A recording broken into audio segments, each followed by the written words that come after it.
In mainstream comics continuity, 9 separate characters have become Captain America, both officially and unofficially. There are the more obvious names, but also the stories of some obscure characters who try to step up and be the best Star-Spangled Man with a plan they could be, to varying degrees of success. I'm Ewan, this is What Culture Comics, and here's what happened to everyone who became Captain America.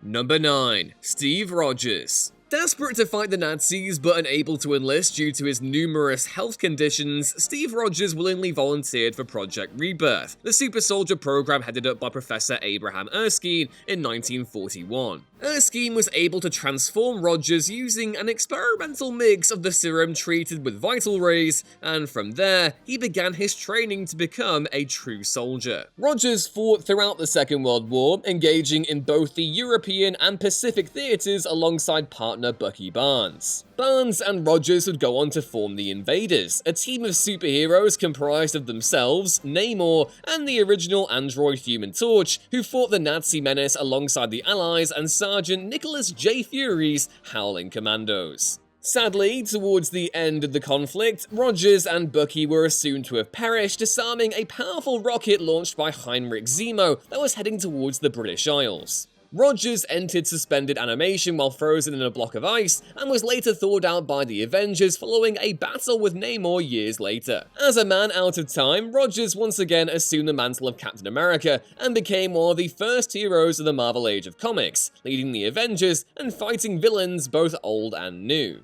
But it wasn't always smooth sailing. Rogers abandoned the Cap identity after the events of the original Secret Empire, adopting the name Nomad after growing disillusioned with the US government, and repeated the same process years later, only this time naming himself the very creatively titled The Captain. In more recent years, Cap fought in the superhero Civil War, was assassinated by the Red Skull, returned after being displaced through time, allowed his best friend to retain the Captain America mantle, assumed it once again once said friend almost died, was rapidly aged after having the super soldier serum drained from his body, regained his youth, became a secret agent of Hydra thanks to some cosmic nonsense which, yikes, doesn't cut it, and is now busy reclaiming his identity as Captain America in a stellar run from Ta-Nehisi Coates. Oof, that just about covers it. Number 8. Isaiah Bradley. Currently making waves on television thanks to a barnstorming performance by the ever-wonderful Carl Lumbly, Isaiah Bradley was history's forgotten Captain America. Introduced in 2003's Truth, Red, White, and Black by writer Robert Morales, artist Kyle Baker, and editor Axel Alonso, Isaiah Bradley was inducted into a twisted version of Project Rebirth during the Second World War, and serves as a commentary on how black soldiers in particular suffered both during and after their service in the conflict. In an attempt to recreate Erskine's super soldier formula, another scientist, Dr. Joseph Reinstein, experimented on numerous black servicemen, with only a few surviving, one of them being Bradley. Bradley and his comrades are sent into dangerous missions during World War II, which eventually leaves him the sole survivor. He's actually responsible for shutting down the Nazis' own super soldier program, but such a feat doesn't alleviate his situation one bit. He's imprisoned shortly after the war until he receives a pardon from US President Eisenhower just before the end of his last term. Despite gaining his freedom, Bradley's story was wiped from the history books, but he still remained a legend among Marvel's black heroes, and eventually met Steve Rogers years later. Number 7. William NASLUND.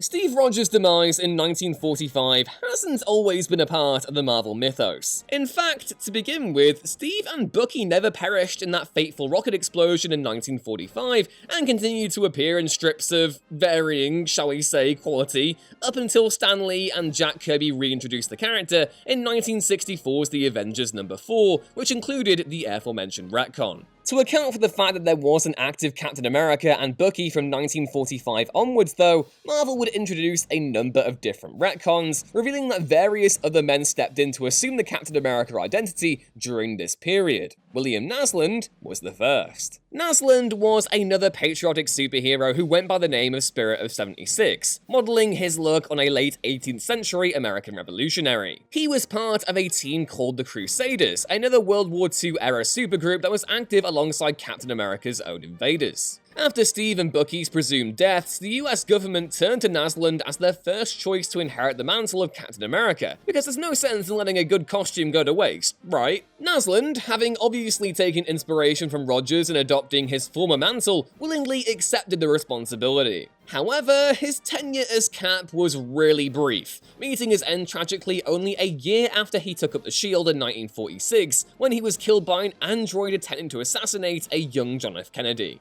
Number 6. Jeffrey Mace. Following NASLUND's death, the government turned to Jeffrey Mace. Unlike NASLUND, Mace was a character who was actually created during the Second World War by Ray Gill and George Mandel. His superhero title was the Patriot, and though he didn't have much, if any, interaction with Captain America during the conflict, the character's destinies became intertwined through a retcon introduced in the 1970s. Mace assumed the mantle of Captain America shortly after NASLUND's death, and actually outlasted Rogers' original tenure as Cap, retiring from the role in the early 50s. Mace was fully aware of the responsibility he was taking on, and like NASLUND, deeply revered Steve Rogers, with the character even later receiving an in-depth retelling of his time as Cap in Carl Kessel and Mitch Breitweiser's Captain America Patriot, which was published in 2010. Following a well-earned retirement, Mace sadly passed away from cancer in Captain America number 285, with Rogers staying by his side all the way to the end. Number 5. William Burnside. As the United States shifted its attention from opposing the threat of fascism to getting really anxious about the USSR and the spread of communism, so too did Captain America. The character was reintroduced in the early 50s as Captain America Commie Smasher, the quintessential Red Scare era Marvel comic that was just about as bad as it sounds. The issue of Commie Smasher Cap was addressed initially during Steve Englehart and Sal Buscema's seminal Captain America run from the 1970s. The comic reveals how a man called William Burnside idolized Cap during the Second World War and eventually discovered his true fate. From there, he approached the government to become the new incarnation of the hero, even legally changing his name to Steve Rogers and undergoing facial surgery to match his appearance, which, yes, is just about as weird as it sounds. The government chickens out midway through, but Burnside is able to recruit James Monroe to be his Bucky. They take the super soldier serum without the important vital rays and proceed to go, well, a bit loopy,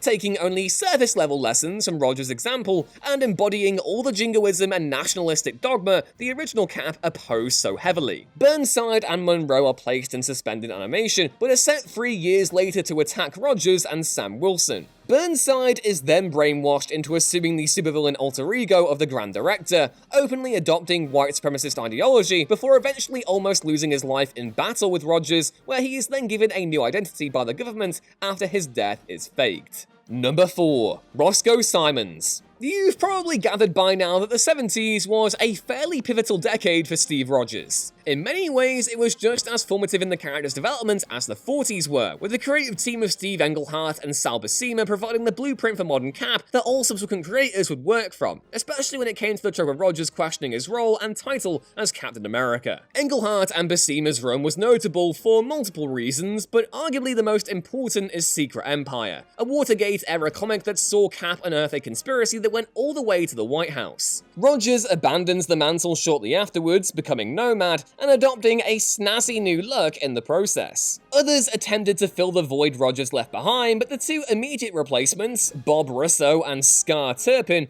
both failed, which is where Roscoe Simons came in. Simons idolized Captain America and put the work in to become Rogers' official replacement. Falcon was skeptical, but Steve gave Roscoe his blessing in the form of the actual Cap shield. Simons had fulfilled his dream, but that dream was cut tragically short when the Red Skull tortured and murdered him for being a quote-unquote fake Captain America. This would ultimately be what forced Rogers to reassume his title as Cap, although it wouldn't be the last time he walked away from the Stars and Stripes. Number 3. John Walker. Recently making a splash courtesy of Wyatt Russell's tremendous performance in The Falcon and the Winter Soldier, John Walker is arguably the most famous of all the Cap replacements to have emerged outside of Steve Rogers' immediate circle. John Walker, like his on-screen depiction, was a combat veteran. However, in the comics, Walker gains his powers from the Power Broker directly, and then becomes the privately sponsored hero known as the Super Patriot. After the Commission on Superhuman Activities steps in to argue that Steve Rogers should answer directly to the government, he abandons the mantle of Captain America,